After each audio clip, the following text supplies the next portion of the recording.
Gold panning in the US has a rich and colorful history, deeply tied to the famous gold rushes of the 19th century.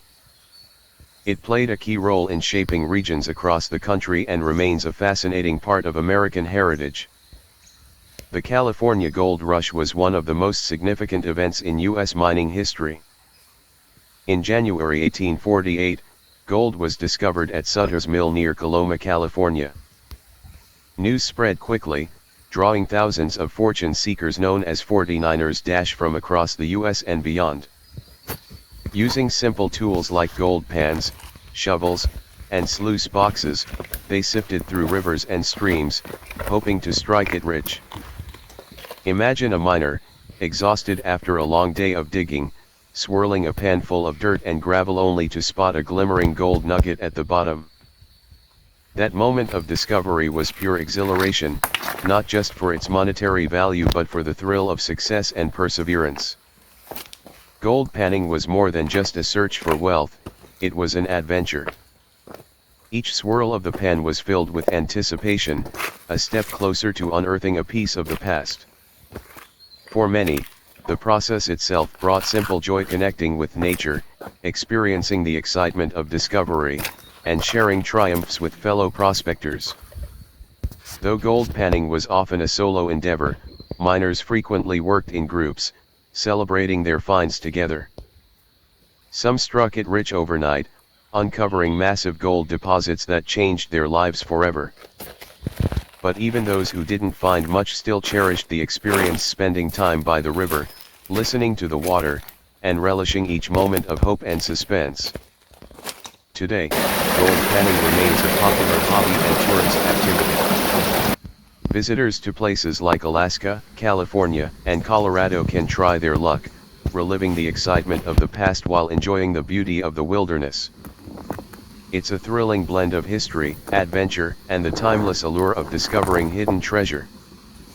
Whether you're in it for fun or fortune, the rush of swirling that pan, watching and waiting, is what keeps gold panning an irresistible challenge.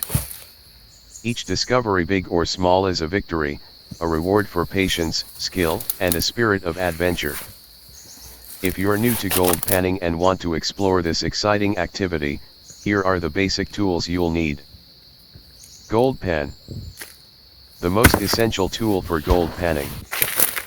Available in various sizes, typically made of plastic or metal. Plastic pans are more popular due to their lightweight, durability, and rust resistance. Classifier. Helps remove larger rocks and debris, leaving only fine sand and gravel for easier gold recovery. Usually placed over the pan for quick screening. Snuffer bottle. A small plastic bottle with a suction tip, used to collect fine gold from the water. Makes gold collection easier without using your hands. Vial or glass bottle. A small glass or plastic container for storing collected gold. Hand shovel or trowel. Used to dig sand and gravel from riverbeds or gold-rich areas. Metal shovels are more durable for working with tough soil and rocks. Sluice box. Increases efficiency when processing large amounts of material. Placed in a stream to separate gold from sand and gravel. Magnet for black sand.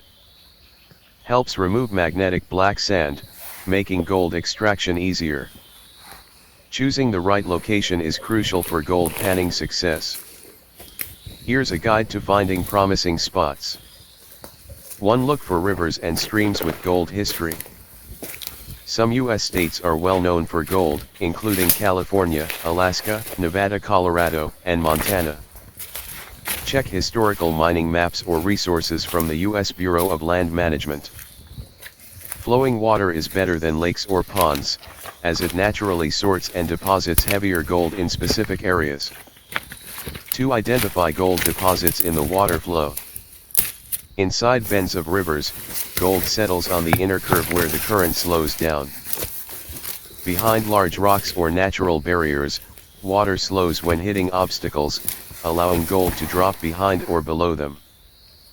Shallow bedrock or gravel bars, gold gets trapped in cracks of exposed bedrock or between river gravels. Confluence of streams, where two streams meet, the changing flow rate can cause gold to settle. 3. Check if gold panning is legal. Research state mining regulations. Obtain permits if required. Avoid restricted zones like national parks and nature reserves. 4. Test the area for gold. Take a pan of material from a potential spot. Look for black sand or fine gold particles. If gold is present, dig deeper and expand your search. By following these steps, you'll increase your chances of striking gold and enjoying a rewarding panning experience. Gold panning is an exciting activity, but safety should always come first. Here are some essential precautions for beginners. 1. Check weather conditions and flood risks. Beware of rising water levels, avoid panning after heavy rain, as streams can become dangerously fast. Check the forecast, avoid days with storms, lightning, or extreme temperatures. 2. Wear proper safety gear. Life jacket, essential if working near deep or fast-moving water. Non-slip footwear, sturdy boots with good grip help prevent slipping on wet rocks. Protective gloves, prevent cuts from sharp rocks and keep hands warm in cold water. Sunglasses and sunscreen, protect against UV rays when working in direct sunlight.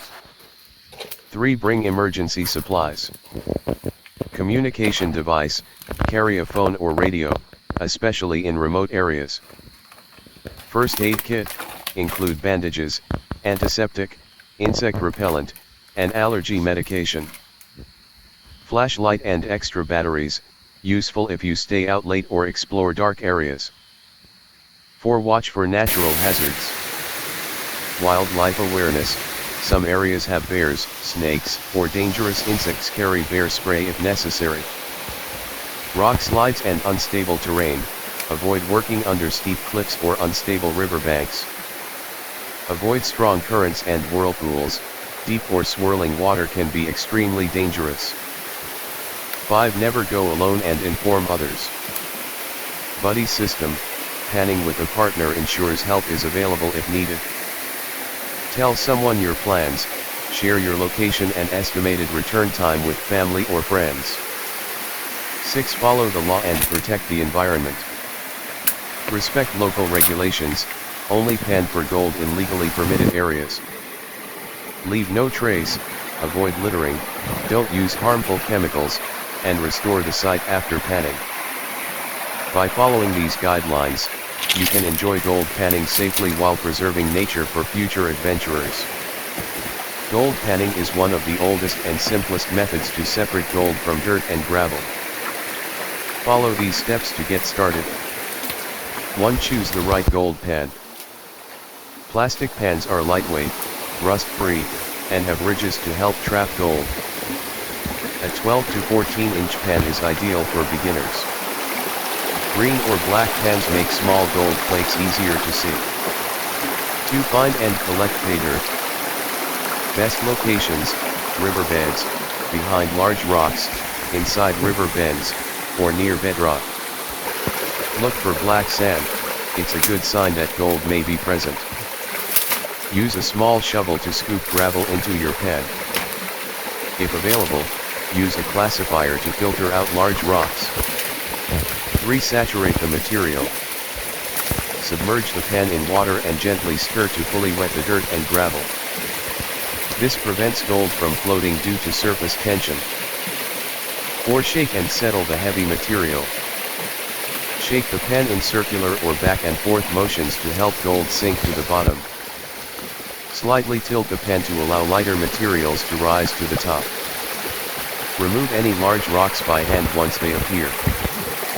5. Wash away the lighter material. Tilt the pan forward and let the water slowly wash away the lighter sand and dirt. Repeat this process 3 to 5 times until only a small amount of black sand and heavy particles remain. 6. Separate and collect the gold. Gently swirl the remaining material to expose any gold flakes or nuggets.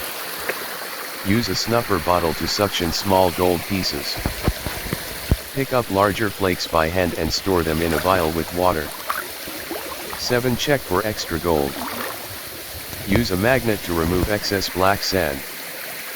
If unsure, pan the black sand again to check for missed gold.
Mastering the correct movements is crucial to effectively separating gold from dirt and gravel. Since gold is heavier than most materials, you can use water and controlled motions to trap gold while washing away lighter debris. One initial stage, shaking to settle gold. Purpose: help heavy gold particles sink to the bottom while lighter materials rise to the top. How to do it? Hold the pan level with the water, submerging it about halfway. Gently shake the pan in a circular or back and forth motion for a few seconds. You'll see lighter rocks and gravel float up. Remove larger stones by hand. Repeat the shaking 3 to 5 times to ensure gold settles at the bottom. 2. Intermediate stage, washing away lighter material. Purpose: use water to gradually remove lighter sand and dirt, leaving only gold and heavy black sand. How to do it? Tilt the pan slightly so the front edge is lower than the back. Slowly push water into the pan, then let it wash out the lighter material. Be gentle to avoid losing gold. Repeat 4 to 6 times until mostly black sand and heavy material remain. 3. Final stage, swirling to reveal gold. Purpose: bring gold to the surface for easy collection. How to do it? Add a little water and gently swirl the pan to create a small current. Gold flakes and nuggets will start to appear at the bottom. If too much black sand remains, use a magnet to remove it. Use a snuffer bottle to suction small gold pieces, or pick up larger flakes by hand. With these techniques, you'll improve your efficiency and maximize your gold recovery. Happy panning. Gold panning takes practice, but with these tips and techniques, you can significantly increase your recovery rate and avoid losing fine gold. 1. Choose the right location. Focus on gold-rich deposits. Inside bends of a river or stream. Behind large rocks or natural obstacles in the water. Exposed bedrock areas in the riverbed. Confluence points where two streams meet. Look for signs of gold. Black sand is a good indicator since gold is often found with it. Test a small sample before committing to a large dig. 2. Improve your panning technique. Proper shaking motion. Gently shake in a circular or back and forth motion to let gold settle at the bottom. Avoid shaking too hard, as it may wash gold out. Controlled washing to prevent gold loss. When tilting the pan to remove lighter materials, pour water slowly and steadily. Do not rush or tilt too much. If gold drips away, you may be washing too fast. 3. Use tools to recover fine gold. Snuffer bottle helps suction small gold particles from black sand. Magnet for black sand. Since black sand contains iron, a magnet can remove excess sand, making gold easier to spot. Classifier screen filters out larger rocks, improving gold panning efficiency. 4. Recheck black sand before discarding. Fine gold can be easily overlooked in black sand. Pan the black sand at least 2 to 3 times before discarding it. Add a drop of dish soap to the water to break surface tension, preventing gold from floating away. 5. Store and handle gold properly. Keep gold in a vial with water, prevents gold dust from sticking to the sides. Use a catch tray or cloth. When working outdoors, place gold on a tray or cloth to avoid accidental loss. By following these tips, you'll become a more efficient gold panner and maximize your gold recovery. Happy prospecting. A classifier is a simple yet highly effective tool for removing large rocks and debris, allowing you to focus on fine sand and gold-bearing material. Here's how to use a classifier properly to optimize your gold panning process. 1. What is a classifier? A classifier is essentially a mesh screen fitted into a circular or square frame, designed to separate larger rocks from finer gold-bearing material. Material, made from durable plastic or rust-proof metal. Common mesh sizes, 1/4 inch, 1/8 inch, 1/10 inch, 1/20 inch. Used with a bucket to collect the sifted material. 2. Why use a classifier? Saves time, reduces the number of large rocks in your pan, making panning much faster. Increases gold recovery efficiency. Gold is usually found in fine sediment, not large rocks. Keeps your pan cleaner.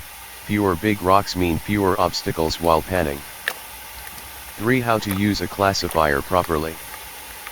Step 1. Place the classifier over a plastic bucket. Ensure the screen sits firmly on top of the bucket to avoid tipping over. Step 2. Pour a moderate amount of material onto the screen. Do not overfill, as it makes sifting harder. Step 3. Shake gently to let fine material fall through. Use a circular or up and down motion to help small particles pass through. If the soil is damp, gently break it apart by hand. Step 4. Check and discard large rocks. Quickly inspect the remaining rocks to see if any gold nuggets are stuck. If no gold is found, discard the large material and repeat the process. Step 5. Pan the classified material. The fine sediment collected in the bucket is now easier to pan since large rocks are removed. 4 tips for using a classifier more effectively.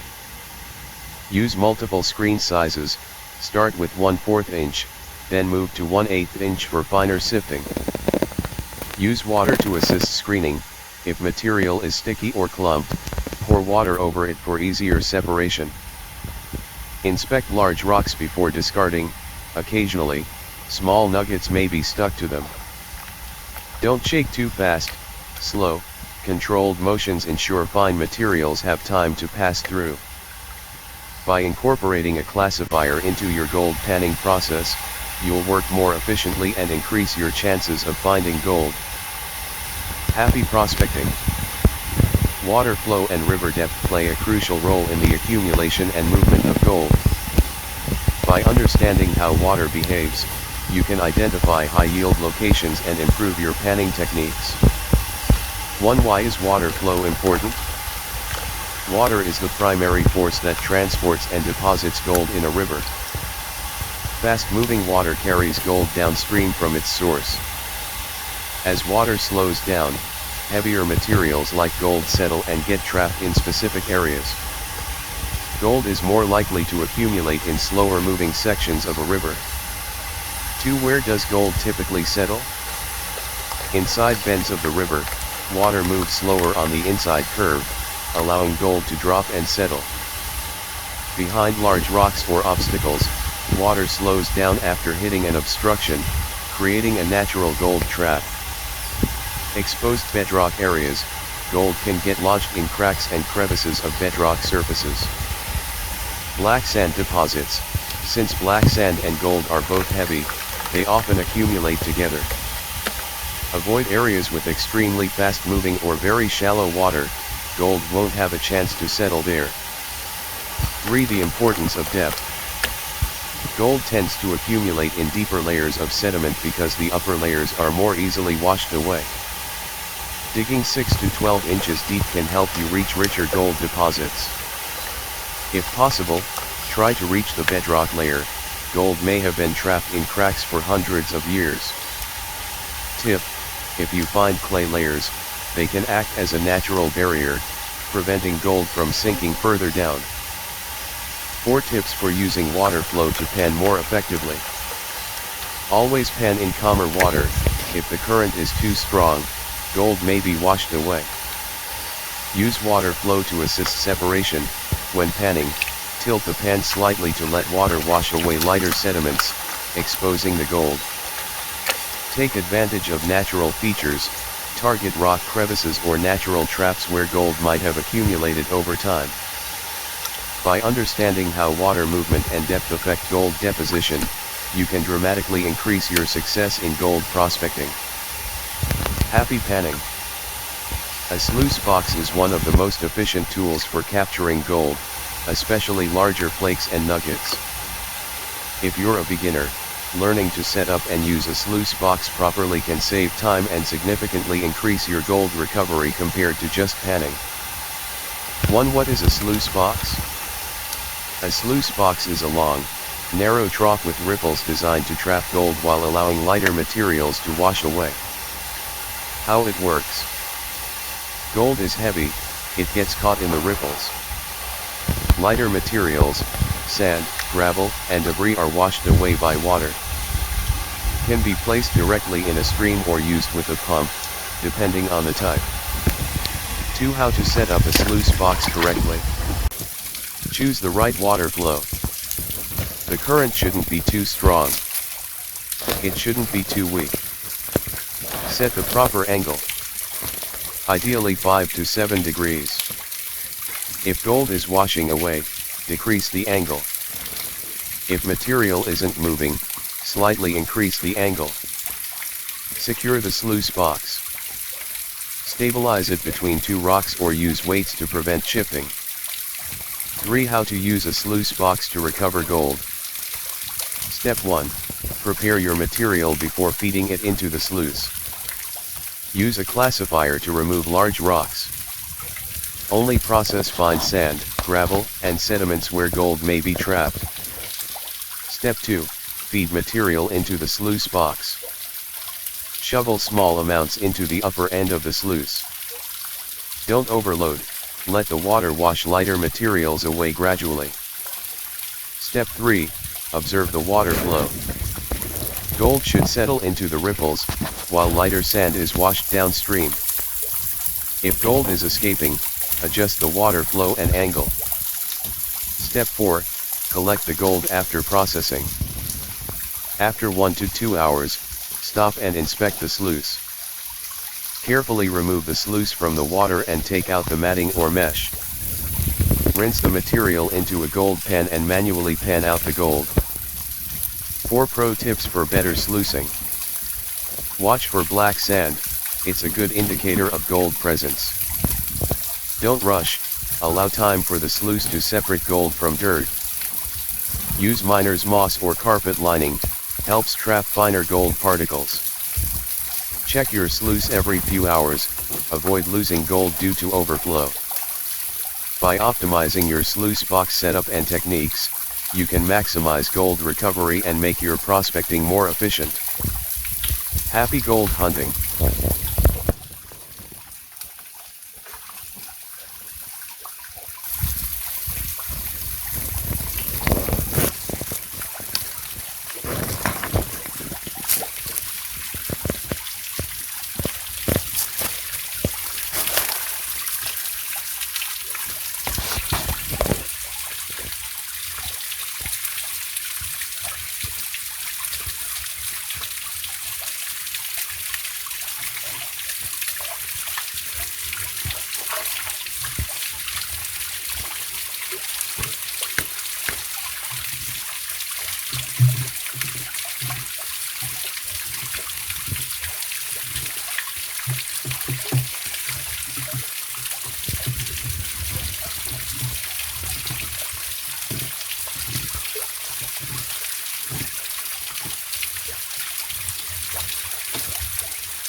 Gold panning is not only an exciting hobby but also comes with the responsibility of protecting the environment and following legal regulations. Practicing responsible gold prospecting helps ensure sustainable access to gold-bearing areas while minimizing negative impacts on nature and local communities. 1. Protecting the environment. If done improperly, gold panning can harm ecosystems. Here are key considerations. Preventing stream bank erosion. Pan only in designated areas to avoid excessive digging and erosion. Always refill holes after panning to maintain the natural flow of water. Avoiding harmful chemicals. Do not use mercury or toxic chemicals to extract gold, as they contaminate water and soil. Stick to eco-friendly methods like panning, sluice boxes, or shaker tables for safe gold recovery. Preserving wildlife. Do not disturb fish habitats or other local wildlife. Pack out all trash, never leave plastic bottles or non-biodegradable materials in nature. 2. Following laws and local regulations. Gold prospecting rules vary by state and region. Before you begin, make sure to check for permits. Some areas require permits, especially if using a sluice box or water pump.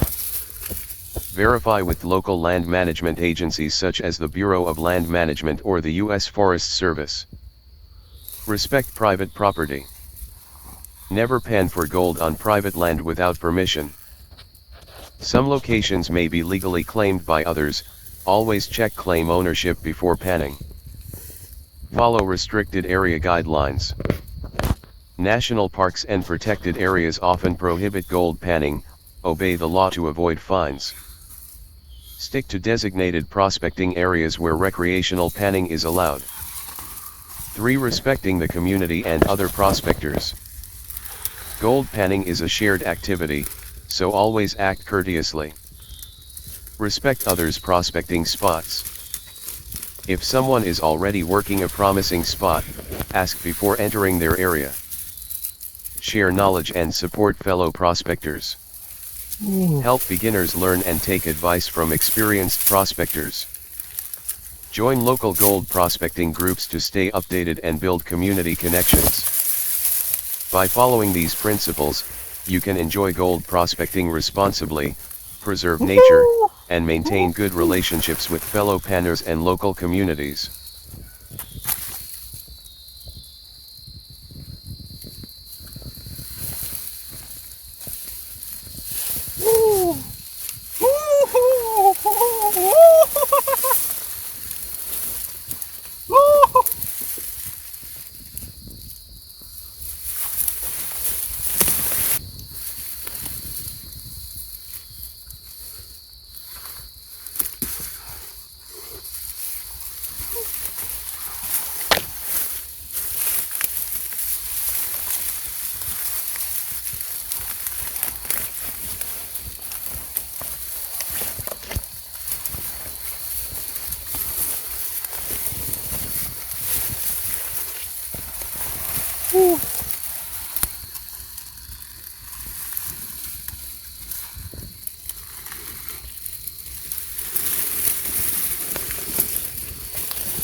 Ooh.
Ooh.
Oh.